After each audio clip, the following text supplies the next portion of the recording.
Hello, everybody. My name is Tasman. Welcome back to my channel, Two Books and Tasman. Today we have the lovely JT Williams, who is the author of the Lizzie and Belle mysteries. And today we are going to be discussing book one, Drama and Danger, which was the book club pick for my middle grade book club. The link for that is in the description below if you want to join us for future months. So welcome. I just realized, can I call you by your first Yeah, name? you can Or call should me we... Joanna. You can call me Joanna. Thanks for asking, Welcome, Tasman. Joanna. To start off with, could you please give us an overview of the book for maybe people that haven't read it yet? Absolutely, yes. So the Lizzie and Belle Mysteries, Drama and Danger is a historical mystery adventure.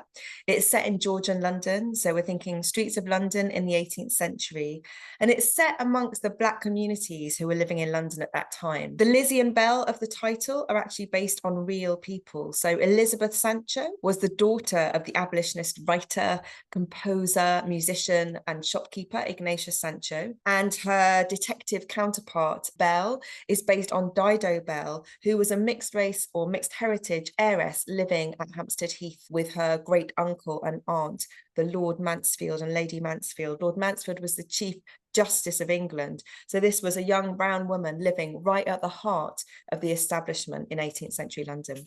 Thank you so much. Before we get talking about the book, I see the sequel on your bookshelf. In as spoiler-free a way as possible, would you like to tell us a bit about the second book, which is out in bookshops now, everybody? Yeah, absolutely. So this is the Lizzie and Belle Mysteries Portraits and Poison. And this is all about the girls coming together to solve mysteries around the idea of portraits. And I guess what I was trying to achieve within each of the books was thinking about representation of Black people in England in the 18th century, but through these different cultural themes. So whereas Drama and Danger focuses on the theatre and the idea of Ignatius Sancho as an actor and who gets to represent us on stage, Portraits and Poison looks at those 18th century portraits that kind of include Black boys and girls as pages, as enslaved servants, and questions again who gets to represent us on the canvas and what it means to be represented in that way. I haven't read the second one yet, but already just that little sprinkle, I'm like, oh, I need to get it now. Why haven't I bought it yet? So you mentioned, of course, that the main characters are based on real people. More broadly speaking, not just putting these characters together, but how did you come up with the concept for the book? Yes, and that's a really good question because actually it was a bit of a collaboration really at that point.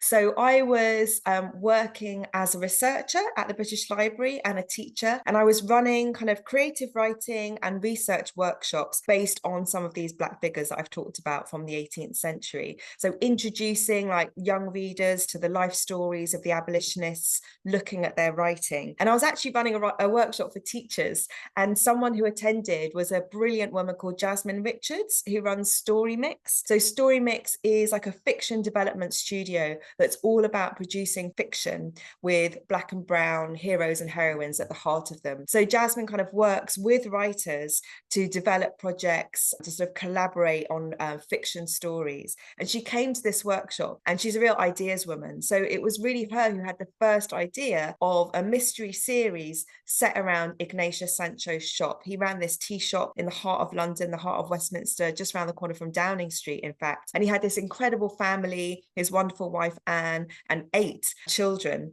And I'd been talking about the children and the girls in particular. And Jasmine said that she just had this kind of sense of a mystery set around the shop. So I took up the initial idea from her, developed it in my own directions, and it kind of went on from there, really. That's amazing. It's just so interesting hearing about the way that writers come up with their different things and how, Mm. inspiration can come from anywhere. That's brilliant. Could you please tell us about how much of it was historical fact and how much of Mm. it is like your brain baby? Yeah, so it's a really interesting journey in a way, because when it comes to Ignatius Sancho, we have a body of letters that he wrote to people all over Britain, really. And he writes extensively about his family in those letters. And it's actually quite rare for us to have this kind of like in-depth resource in someone's voice from that time. And the things that I loved about the letters were the ways in which his voice really kind of flew off the page. He really comes to us as this fully rounded character, full of love, full of life, full of humor. But what also really struck me was the ways in which he spoke about his wife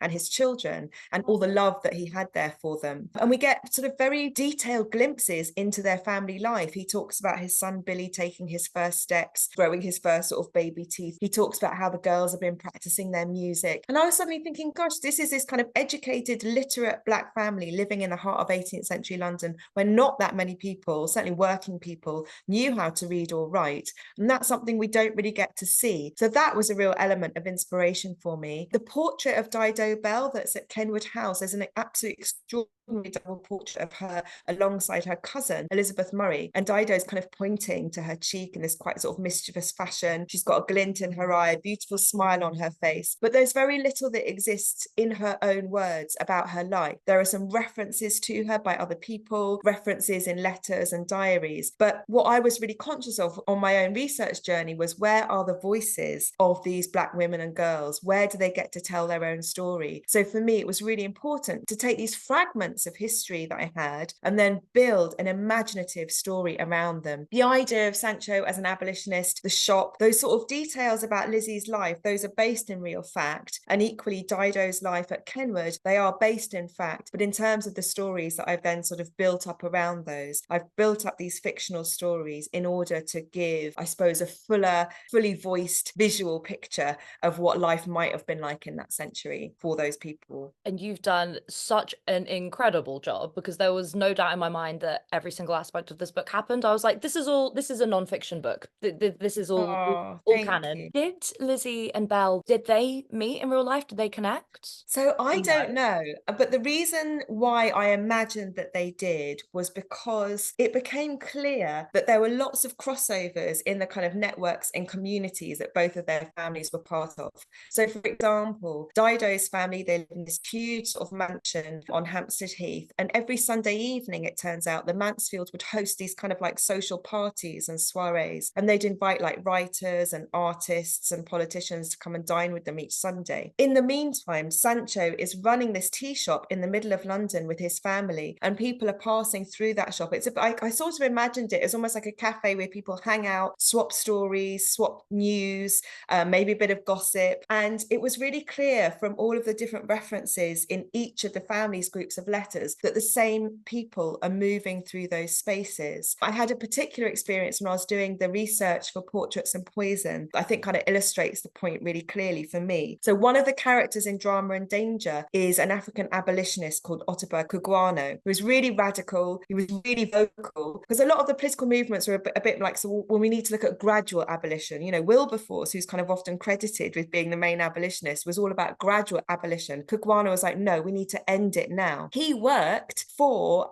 two artists, or an artist and his wife, who lived in Pall Mall. And in the meantime, another famous artist, Gainsborough, had painted Sancho's portrait. So in Portraits and Poison, I was kind of imagining all of these different characters sharing space. When I went to the house that Gainsborough lived in on Pall Mall and saw his kind of blue plaque on the wall, right next to it is also a plaque to Cugoano, because he also lived there at some point with the causeways. It's interesting, but sometimes this happens. You kind of imagine something, or you have a hunch about a set of connections between people. And then when I go back and do the research to check it out, you realize that actually that hunch was true. And that even though we haven't really been shown it in visual culture, in TV and film, all of these people were sharing space. And that's what I really wanted to put out there through the books. That's so incredible, because especially with an almost regression in diversity these days, I feel like when I was growing up in like the 90s, early 2000s, it was very normal to have a cast of characters where there would be people of like all sorts of races, heritages, backgrounds, because that's what life is like. But now people are like, oh, this woke culture, this blah blah blah, as if like people of color have just popped out of nowhere in the last 10 years, simply didn't Yeah. exist beforehand. I would assume, given, you know, England, that Iguano was his plaque maybe put up after the Yeah, white absolutely. guys. Yeah, good spot. Yeah, sort of quite recently, there's a fantastic guy called Nubian Jack who does a lot of that work. So we're having to sort of go back into the records and kind of keep making the case. It's usually local councils now who support that work. English Heritage isn't always supportive of some of the figures that people are saying that these are the people that we now need to be sort of honouring and celebrating. Oh. It's kind of tricky, but you're absolutely right in that a lot of that celebration is coming much later in the day. And thank God, like the diversity of children's literature is so incredible these days. Like, actually, just got a bit of a tingle going down my spine. I'm mixed. I don't know if you knew that I'm Chinese and English. And now looking at especially like middle grade books, and you look at the table with all the books on display and the kids' like faces, and there are so many heritages, and it makes me really, really emotional. It's so incredible. And I'm just Yeah. so joyful that your book in particular exists. They're both such different characters as well. Were there elements from like the letters and the portraits and things that you saw that you were able to connote, oh, I think she's a bit more like this, or did you create them all yourself? So again, that I suppose that was partly the work of imagination, but sort of based on what I could see of their lives. So for example, what really intrigued me about Dido, and has always intrigued me about her, was the idea of her being like the only woman of color in her family in that household. Her mother was a young African woman who had been enslaved. Her father was actually a naval captain, and the details around her early life are quite sort of sketchy, but we believe that she was born here and that she was baptized in the family church in Bloomsbury at the age of 5. But we don't really know how much time she spent with either of her parents. She was handed over to the Mansfields by the time she was about 3 or 4 years old. And I kind of thought, so what would that be like? You're being raised by a couple who are old enough to be your grandparents. They're aristocratic white people. Like I say, he was the most powerful judge in England, in a house full of sort of servants as well, some of whom may have been of African descent. There's something about that for me. It's quite a lonely existence, perhaps, you know. So that, yes, there's privilege there, there's wealth there, but there's also a sense of perhaps not really being connected, even just to your own parents, not, you know, not having that experience. But there's a vast library at Kenwood, this beautiful library. And we know that she was very literate, that she used to perform poetry from a very young age as a young girl after dinner, for example. So that started me thinking, so then what would you bring to this kind of detective relationship, perhaps? And then Lizzie, on the other hand, is from a much bigger family with 2 African parents. And I felt that she would probably be much more grounded in her own sense of her sort of identity, if you like, as a Black girl, because she's got that family around her. She also lives next door to a shop where people are coming and going, hanging out, as I said earlier, all the time. And I thought that would probably make her a bit more street smart, perhaps, you know, have a real kind of sense of the world, all the different kind of walks of life. So even though those characters I've drawn are rooted in the realities of those girls' lives, again, it's just a bit of the work of the imagination to try and think what that might have meant. And for me, I was really interested. I feel like the friendship hopefully is like the beating heart of the stories. And I really wanted to see what those different characteristics could lend to a detective partnership. So actually, even when I run workshops for schools about these books, the writing that I invite young children to do is around thinking of yourself as a detective and what special characteristics and personality elements do you have that you could bring to that kind of partnership. Oh, I would have loved to have had a workshop like that as a kid. This is just absolutely stunning for starters. But this is when Dido Belle goes for dinner with the Sancho family. That's And it right. warmed my heart so much because, as you said, Belle grew up potentially being one of very, very few Black people in her household, certainly in her family. And then to be surrounded by such love and to see herself in these other people, it just made me so joyous. I was going to say the discussion of privilege, it's not like we're going to have a conversation about this now. It's so just realistically done where Belle is like, but we're free. Like all of us, we're free. And I think it's the mum that goes, until all of our brothers and sisters are free, none of us are really free. That highlights how important it is to have your people around you. Because otherwise, if you only speak to people of one way of life, you're never going to know about everybody else, regardless of how you look, right? Can you Yeah. tell that I love your book? It Yeah, just is excellent. I'm so glad. Those points also for me felt very sort of pressing. And I think I really wanted to show that, I suppose, when I think about the word diversity, which I have lots of kind of issues around that word in a way, or how it's sometimes used, but because diversity for me means kind of variation, I think it's really important to sort of show that there are different ways of being Black in the world. There are different ways of being Chinese in the world. And I want to sort of remind people that we're not talking about like a single homogenous experience, experience, that we're talking about groups of people, each of whom will have very layered, complex, nuanced experiences of their identities. I suppose that's what that was about for me, like really trying to show that Belle's experience was so different to Lizzie's, and we can, from that, we can extrapolate a sense of sort of variance and complexity in people's lives, it's just as we have today. Yeah.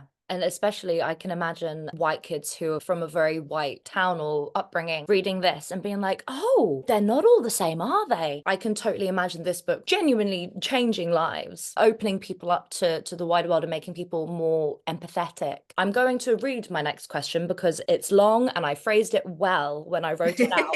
So I love the inclusion of modern language and behaviors that wouldn't have been around or wouldn't have been acceptable for them back then. For example, Lizzie not curtsying when she meets people and using the phrase black girls with a capital B and the word enslaved instead of language of the time, which we now know is derogatory and dehumanizing. Could you please tell us how you created the balance of kind of historical accuracy and modern understandings and why you chose to do that? That's such a good question. Thank you, because that sort of just really sums up a lot of the dilemmas I had through the writing of the book, because that's what I really wanted to get right. So in a way, the biggest challenge for me is how do I detail this period when, you know, transatlantic slavery is all pervasive, really. And even for people, as you sort of mentioned earlier, even for people who might have been living free, if you like, at that time in England, there's still the threat of recapture, for example. So we can't sort of get away from the fact that for those communities, for Black communities living in England at the time, this is a part of their daily life. And I want to be honest about that and I want to talk about it, but I want to create a safe space for young readers to think about those issues. For me, one way of doing that was to create a kind of guide, if you like, in Lizzie in particular in that first book, because the book's written from her perspective and in her voice. And so what I wanted to do was almost bring, as you say, like a contemporary perspective to that era, but also bring the Black perspective, because I think sometimes it's very easy for people who aren't people of color to sort of say, well, things were different back then, almost as an excuse or an apology for those kinds of levels of oppression. And that's never really sat comfortably with me, because I kind of think, well, actually, for the oppressed people in that moment, they're not kind of thinking, oh, this is just how things are. Yeah, It's this is right for things to be fine. this way because we're in the 18th century. That's just a complete nonsense, you Yeah. know. It's coming from a very skewed perspective. So what I wanted to try and really get inside was what might it have felt like for, say, a 12, 13-year-old girl living in this moment, in this time. And part of the reason I introduced that contemporary language was, as you say, to sort of deal with the fact that I'm not going to sort of re-traumatize or sort of infuse those attitudes back into that moment. But also it was to try and create a point of connection for contemporary readers, because the 18th century, and perhaps it's because of that complex history of slavery, we haven't really seen it much, if you like, on our TV screens, in fiction, in film. So it's quite a difficult century to access. I kind of felt like I wanted to make it easier for the readers to sort of really get a sense of this time, which Simone Douglas's illustrations really, really help with as well. Her beautiful, beautiful illustrations. There are lots of aspects of Lizzie that are sort of based on aspects of me as a young girl. And I kind of thought, well, actually, if you think about what we now know, again, about the variety of people's lives and attitudes and experiences, there's no reason why that shouldn't have been the case in the 18th century as well. And I think I would have found it really frustrating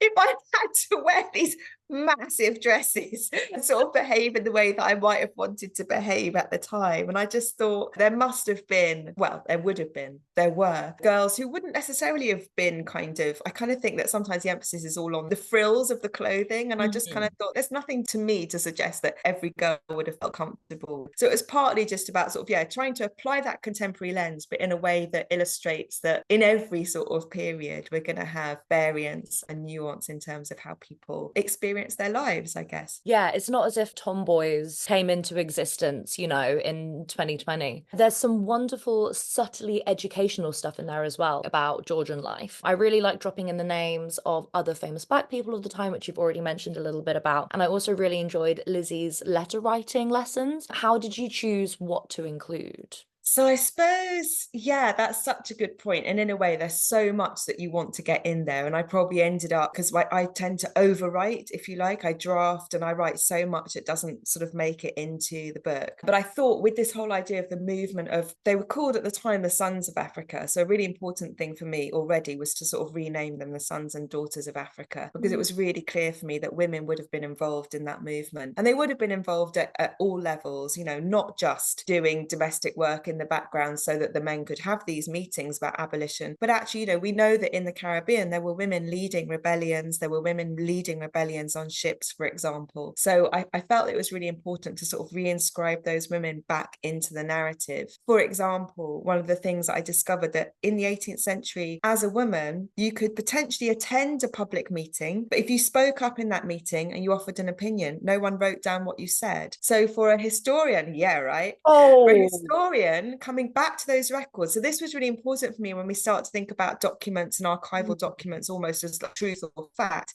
Someone reading a record of that meeting would not even know that women had been in the room. wow. The whole thing that I really enjoyed about the mystery genre was because it gave Lizzie and Belle the opportunity to question evidence and to question what we might think of as truthful sources, and also to question the adults around them who weren't behaving in ways that they should. In terms of thinking about what to include, I mean, I used to be a teacher. So in a way, sort of thinking about all of the things that I thought, what would I really like young readers to take away from this? That's been quite a long journey over years of being in the classroom and spending time with young people and hearing their questions and knowing what they're kind of curious about, and just trying to sort of pack in as much as possible, not just to give them information, but also to equip them, more importantly, with some skills to be critical, so that as they get older, they have a sense of really wanting to question the documents that are put before them, or question the narratives that are put before them, or think what's missing here, whose story is missing, whose perspective is missing.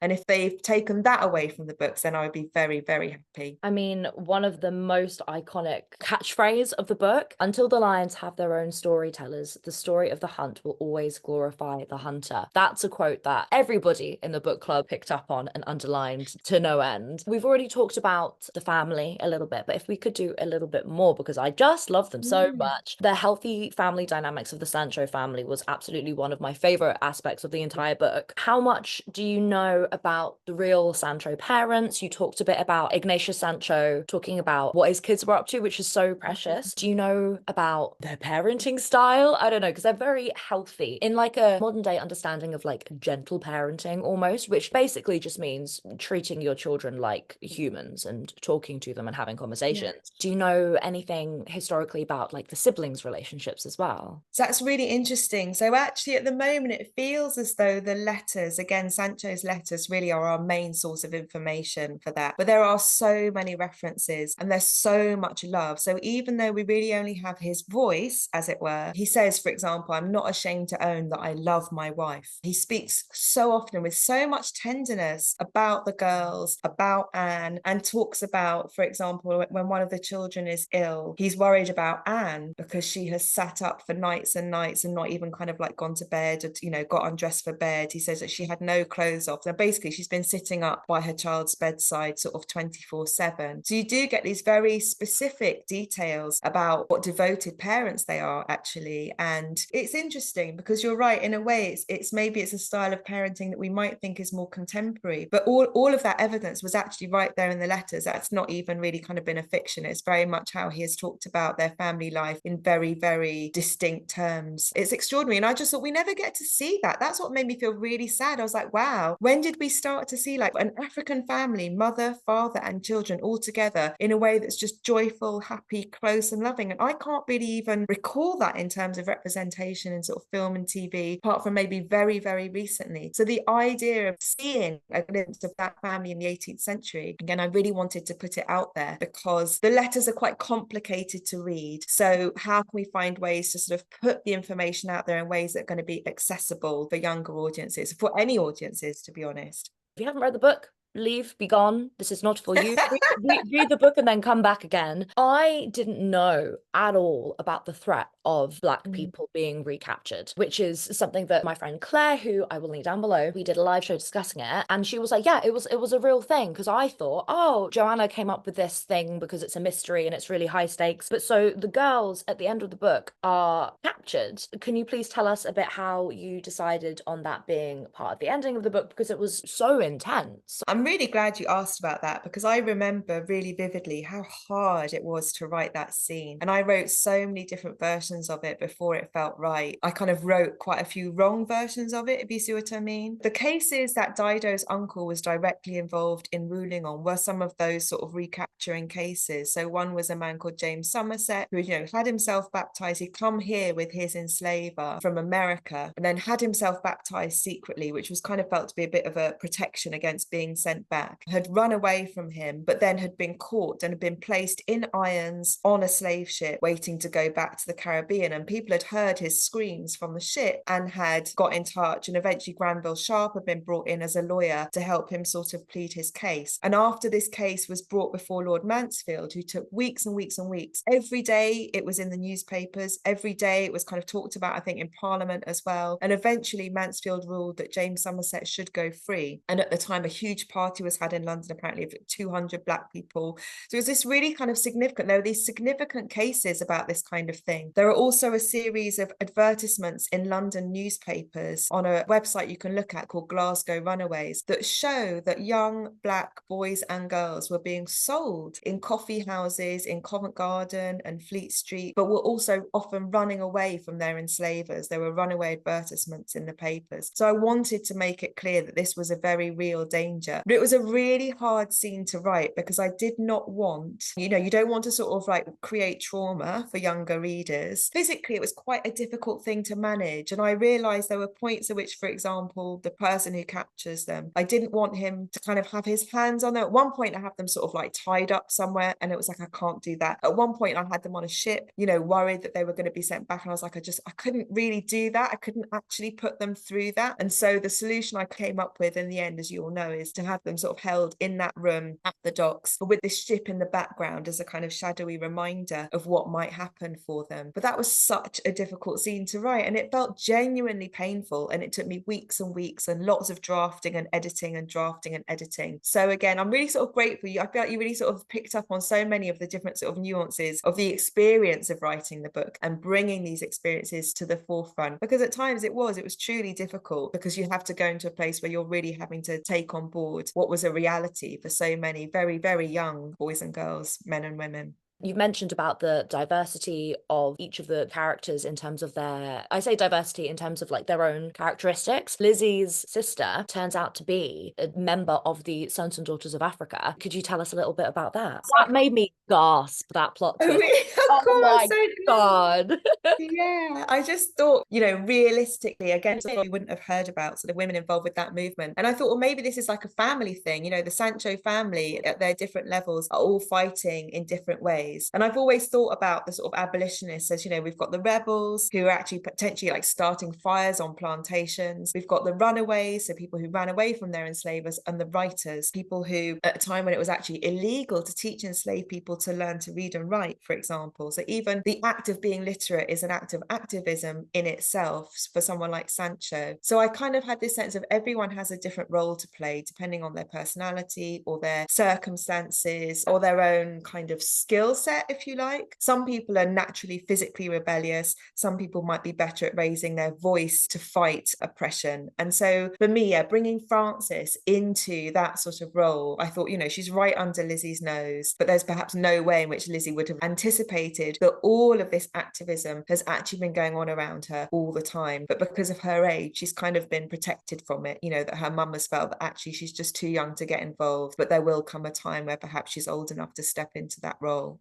Finally, are there going to be more books in the future? Do we know? It's an ongoing conversation. I'm working on some fiction for adults at the moment. So I'm actually halfway through a creative writing PhD. So I'm writing about the same era, but I'm working on a novel for adults. That's the focus at the moment. That's the one to keep your eyes peeled for. I'll keep you updated on that front. Please. Thank you so much. It's been an absolute joy to talk to you. I think you're incredible. This book is so, so important, and I feel like culturally significant in the landscape of children's literature. Thank you for taking the time to talk to me and to talk to our book club. It's been absolutely brilliant. Wonderful. Thank you so much, Tasman. It's been such a pleasure, and keep up the fantastic work. You're a proper inspiration yourself. Really. Thank you.